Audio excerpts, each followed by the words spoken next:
What is going on, guys? Troublesome here, and I'm back with another episode of Car Mechanics Simulator 2018. Guess what I'm sitting in front of?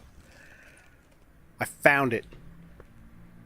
It's the Lamborghini Miura, and we're gonna build it. And I'm excited like a little schoolgirl. And I'll explain why in a minute. So this thing has seen some better days, but by the end of this episode, it is going to look like new. Really excited to get into this, guys. Let's go. No.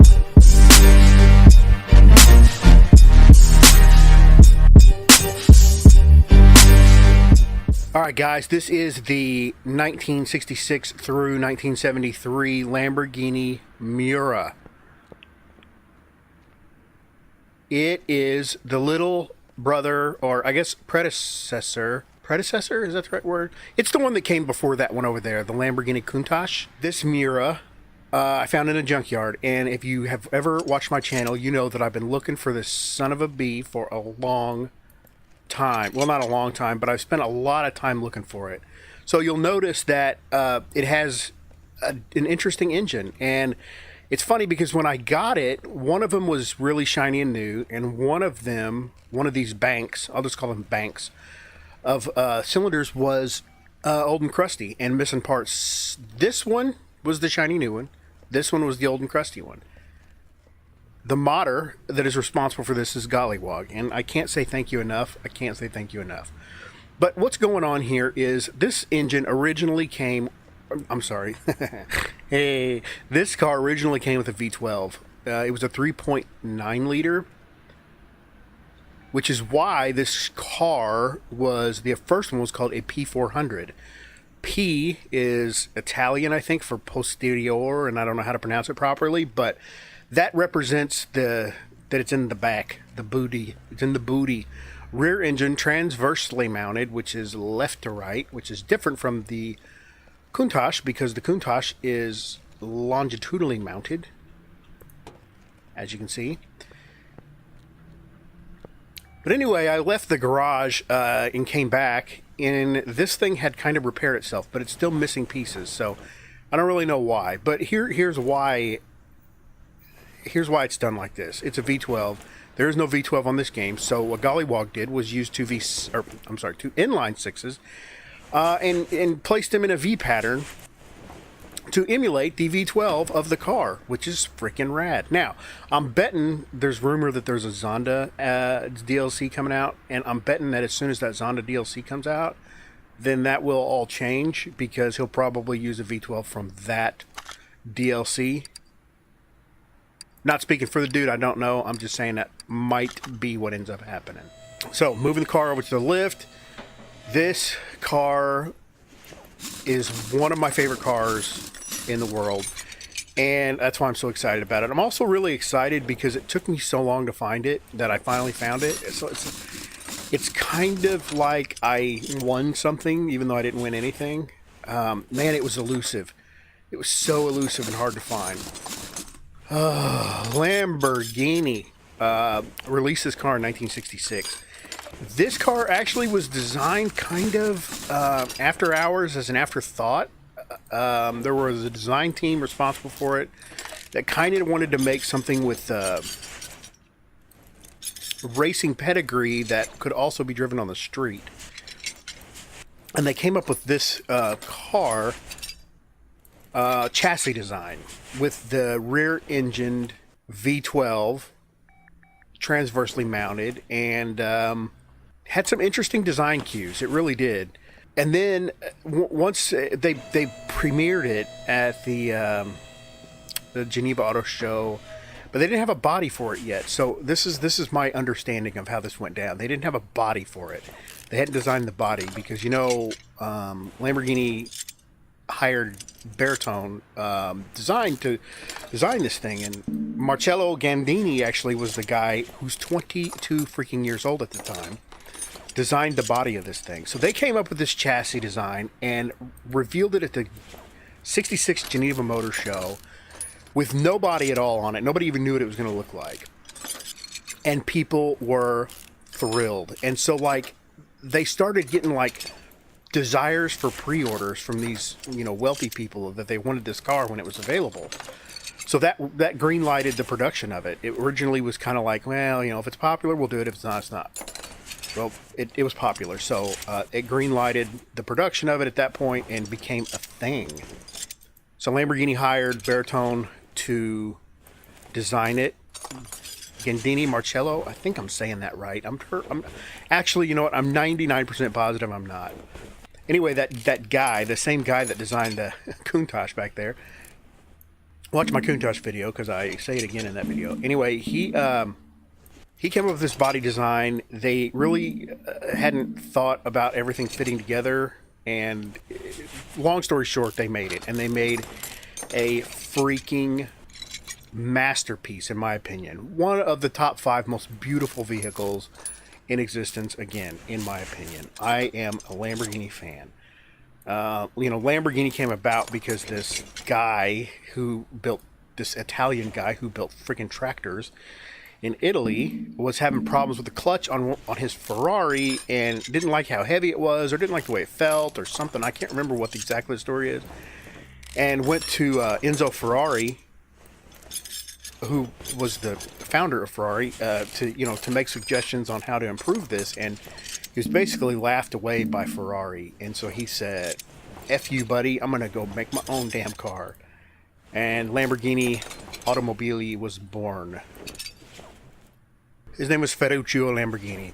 Marcello Gandini is actually the guy that came up with the body design of this car. And 3 guys, and I'm going to read it off here, so I'm going to stop moving the thing around. 3 guys actually engineered the chassis: Gian Paolo Dallara, Paolo Stanzi, and Bob Wallace.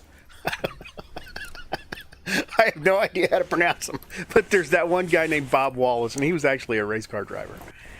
Oh, Bob. Thanks for being in there, Bob, so I could at least pronounce one of them. I appreciate that, buddy. All right, I think that's about it on the undercarriage. So this layout with the mid-engine wedge-shaped kind of layout pioneered what an exotic car is today. Notice the LaFerrari and the Lamborghini Aventador and all the McLarens and the Bugatti. All of them have a mid-engine design. The only company that really doesn't use it much, because they use the rear engine design, is Porsche. Oops. Yes, repair it. So anyway, these guys' little late night project of, hey, let's design this thing, it'll be fun, turned into just an absolute icon. I'm such an idiot. All right. For some reason, I thought I had all the suspension out, but I didn't even have it close. So yeah, you could call me a Lamborghini fanboy. I'm not a Lamborghini fanboy because I think the Aventador is cool. Although I do think the Aventador is cool. I'm not a fanboy because athletes drive Huracans. I'm a fanboy because of the bloodlines and the history of the brand. I just love it. And it all started with that Countach. All started with that in the 1980s. For me, anyway. So the Miura came in 3 main flavors. There was a P400. There's a P400, which was, the P stood for posterior or something in Italian, and 400 was 4 liters of V12 power. It was actually 3.9 liters, but close enough, I guess. And then the next gen was a P400S, and basically what it kind of looks like they did for the P400S was added some creature comforts. It got an overhead console, it got optional air conditioning, it got power windows, and then it got some pretties. It got chrome trim around the windows and chrome around the headlights, and it got just a little bit more power. I bet I'm going to need this up on the lift in the air to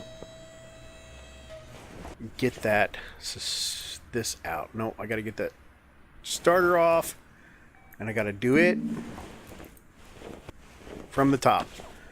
Oh, I always go through this. So per protocol, guys, I'm going to get this body fixed up and get some wheels on it so we can marvel at it. Okay, guys, so I'm over here at the Fresh Import Goods, and I'm going to buy body parts. Left-hand door. There's an interesting story behind the shape of these doors, which I am going to share once I get the body together. I'm actually going to share it at the end of this episode because... nope, I got the left one. Nope, I don't. I'm going to share it at the end because I want it to be a visual lesson. I can't remember which headlight I got. I don't really care. I just bought them both. So let's get this body back together. Man, dang, what was that? Let's get this body back together so we can just marvel at this thing. This is a weird color. It came charcoal or like a gunmetal gray kind of. Ooh.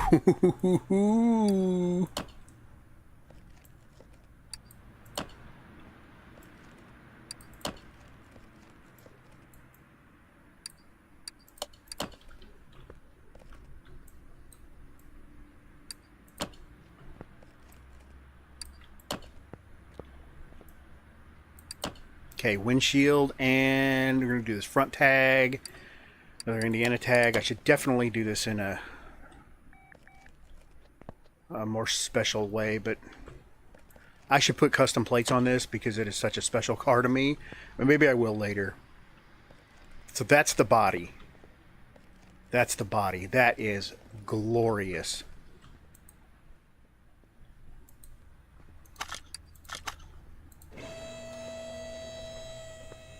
I'm going to dismount these wheels. First, I'm going to take a look-see.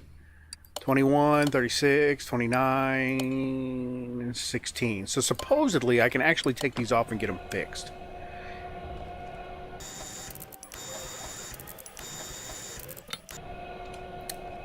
Which is what I'm going to do. The car actually had 205/15, some kind of vintage...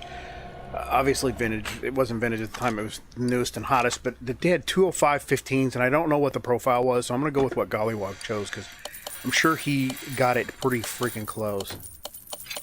Oh, good. All right, good. All four fixed. This is vintage tire B. There's no lettering on it, and all the other ones have lettering.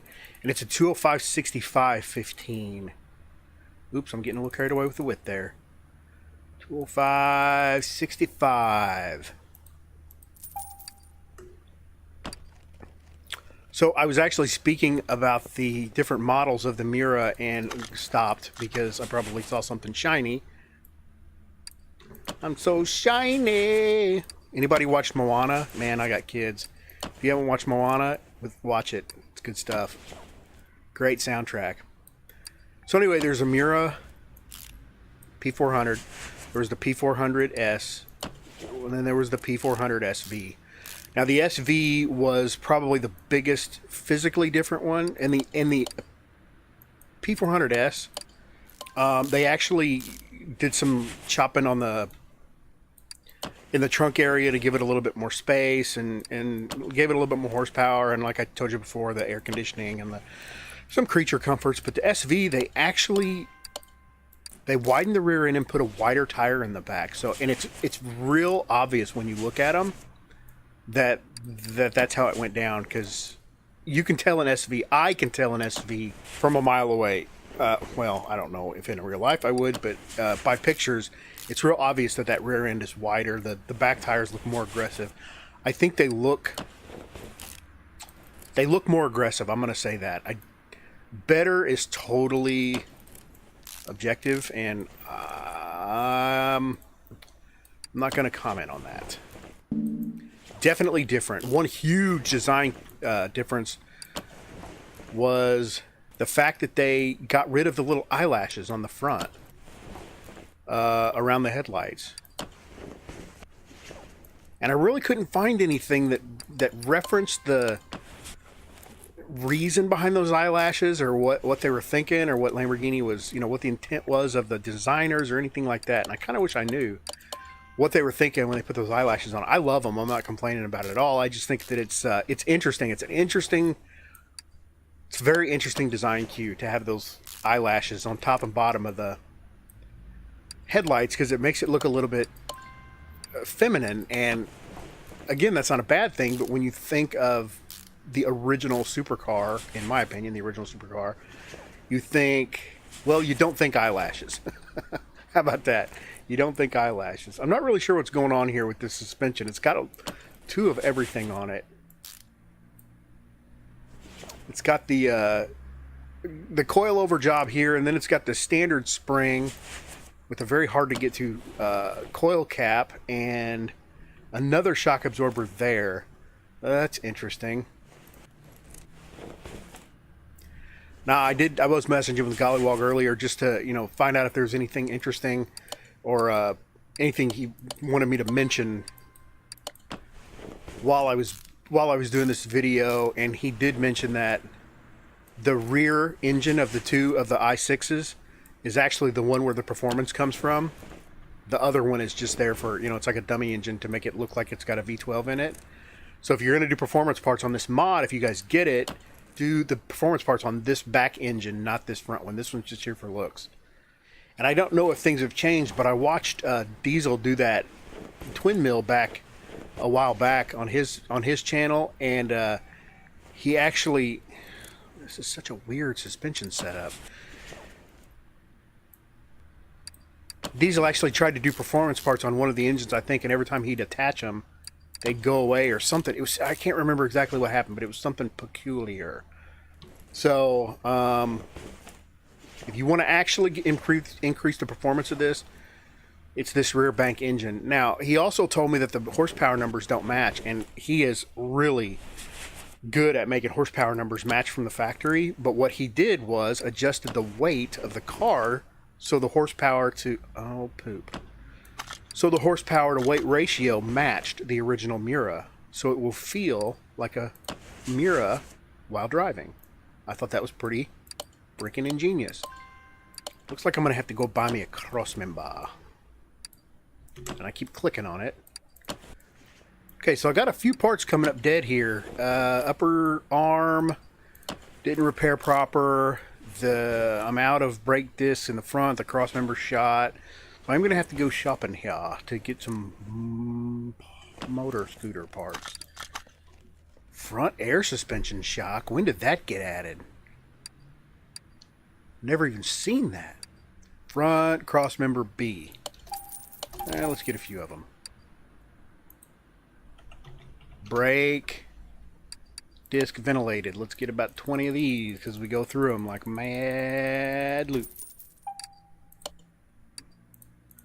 Get a few of these because I go through these really fast too. And then upper suspension arm. And I'll just get like 4, 5, 6 of these.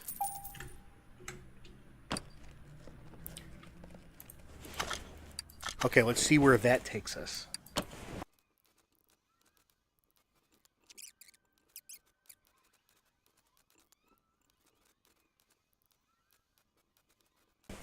Okay, I think I'm finally there with the suspension, guys. So I need to get these mounted up to these new tires. Now this rim actually looks almost identical to the original Miura wheel. The only difference is the Miura wheel had a knockoff in the middle, and the Typhoon original wheel has that knockoff.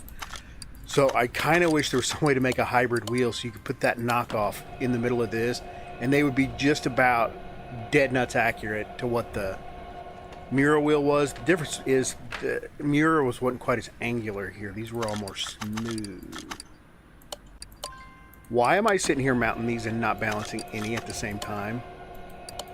What in the hell? Okay, there's there's the last one.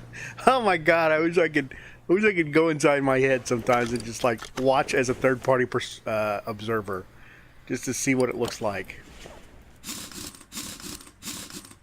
Man, I'm freaking excited about this car. Excited about getting this off this lift.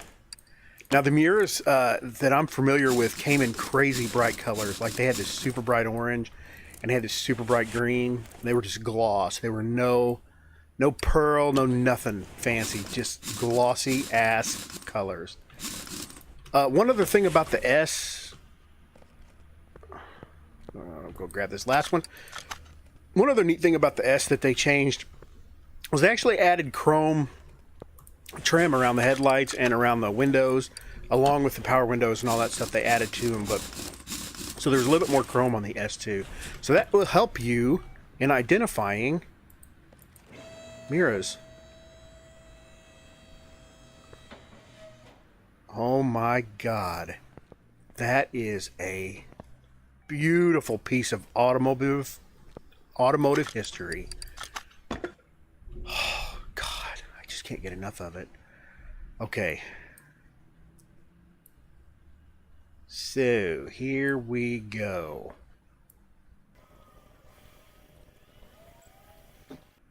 I think that's a pretty good representation of the green that these things came in. I'm going to overlay an image right here of a green one, and mind you, I can't see that image that you're looking at right now while I'm playing. Oh my God.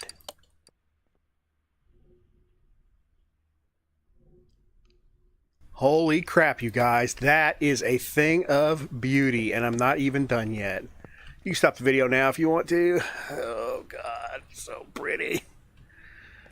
Actually, don't stop it. Wait till I finish, because I have to show you the neat feature about the doors. Why can't I not? Come on now.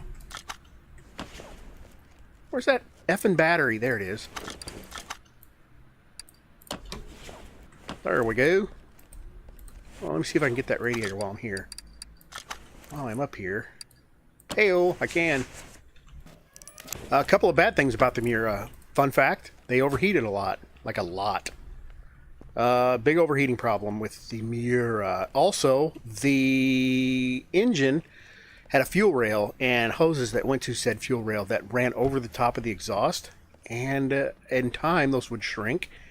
And the cars would tend to catch on fire in the back. So that's not really a good thing. But it was a common problem with the Miura. Okay, since this engine is... this one's complete, pretty much. I think, completely complete. Except it looks like there is an oil pan on there. So since this one's in here and it already got somehow fixed magically while I went out of the garage, I'm just going to add the parts to it to make it complete in the under the hood. I hope that is okay with everybody. I'm not even going to take it out. Of course, we'll see how it goes. I may not be able to get to half the bits of it. I told you guys I'm going to be doing some new editing techniques. I did figure out how to time-lapse on this game. So here is my first attempt at time-lapsing. Coming up.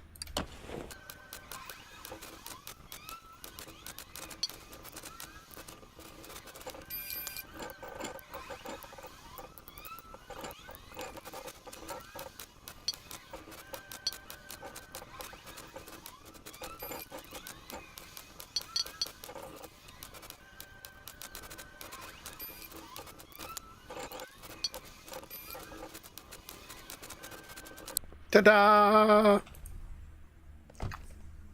Okay, what am I forgetting? I need a steering wheel in there. I know that. This thing actually has no... I'm going to go with this one. This thing actually doesn't have seats because they have been incorporated into the tub, because there is no way in hell that Car Mechanic Simulator has seats that are that well matched. So this would be a P400. No chrome around the headlights, no chrome around the window trim. Yeah, it looks like this is a P400. Okay. So apparently I forgot an oil filter somewheres. I don't know where's. but apparently I forgot it. Oh my god. Holy crap, it's inside there. Yikes. Found it. The other thing was a belt. I missed a belt. According to this, I missed a belt. I really thought I put it on. Oh, I didn't put it on because I needed to do it from the engine bay. That's why. And bada boom, the belt.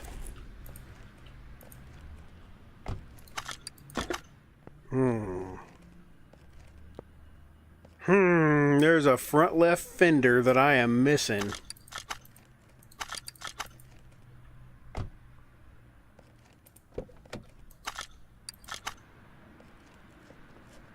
There it is. Oh, it was exhaust. Okay. There it is. Now we're all hundreds. Holy crap. 4.5 million. Okay, guys. Now, about the doors. Here it is. Here's the big reveal. Baritone, designed body.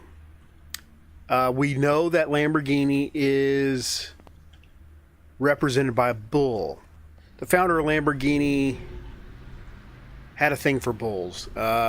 So the Miura is a bull. It's a fighting bull. And the Murcielago was. And all these different ones were bulls. So the reason they think, but it's not 100% confirmed, is that he was a Taurus astrological sign. So that's why he had an obsession with bulls, because of the Taurus. So the Miura doors were designed to look like a bull when they were open. The bull's horns. Isn't that freaking rad? So yeah, guys, that's where the story of the doors comes from. That's why they have this strange shape out here on the tip that wings up in the air, is because it was designed to look like the bull. Okay, I can't get in it because of the seat situation, but that's okay. That's going to do it for today, guys. I appreciate you hanging out with me. Special thanks goes out to GollyWog for making this mod, adding to my Lamborghini collection. Two of my favorite Lamborghinis ever right here. I'm going to be doing a special Lamborghini episode where I'm going to showcase all the Lamborghini mods and go over the different quirks and features of them. So, here's the Miura. I appreciate you guys hanging out with me and making me a part of your day, and I will talk to you guys next time.